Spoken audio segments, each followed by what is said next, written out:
B'Shalach and Tu B'Shvat many years come very close to each other. In fact, the year that I was bar mitzvah on Parashat B'Shalach, Tu B'Shvat was on Shabbat itself. Is there a connection between Tu B'Shvat and Parashat B'Shalach? Rabbi Yisachar Frand, in the name of the Sefer Ziv HaMinhagim, suggests a possible connection, a fascinating one. First, you have to ask a question. Does it really make sense that Tu B'Shvat is in the dead of winter? You look outside, there are no leaves on the trees.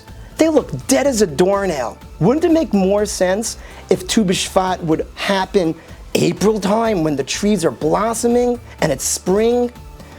The answer to the question is that true, when we're looking at the trees, it might be that we don't see anything there and it looks very bleak and dead to us. But behind the scenes, there's something happening.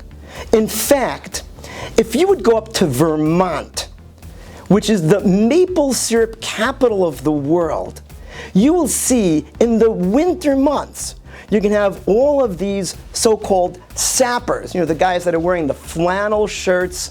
They're walking over to the trees, they've got, those duck hats on them, and they're tapping the trees to get the sap out of the trees. Because they know that in the dead of winter, when you don't see anything, the sap is coming up from the ground, going into the trees, and that sap is what is going to cause the trees to blossom and grow when the spring comes.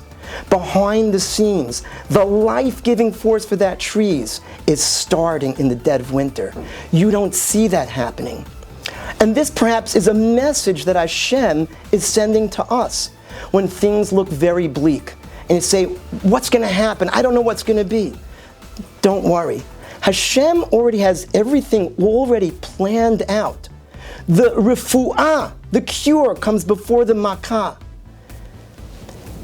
So what does this have to do with Parashat B'Shalach?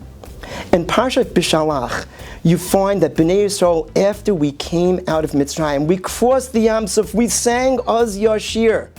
We come to a place called Marah, and there's no water. Bnei Yisrael are complaining.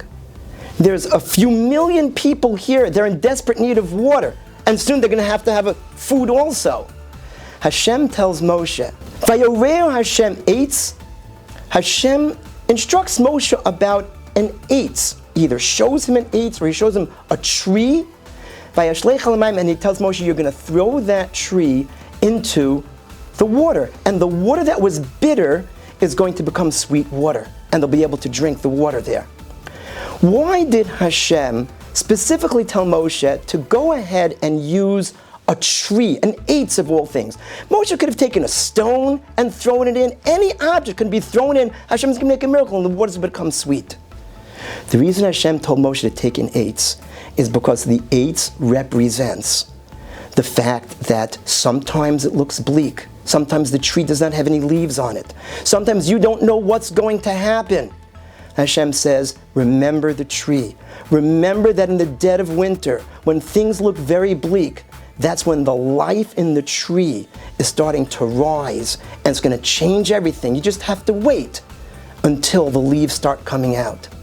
And that's why Hashem wanted Moshe to use the eitz, to let Bnei Yisrael know, don't worry, I'm behind everything, Hashem says. Look, this tree is going to remind you, you're going to be in the desert now. Water, I'll take care of it for you. The mun, I got your backs covered as far as food goes also.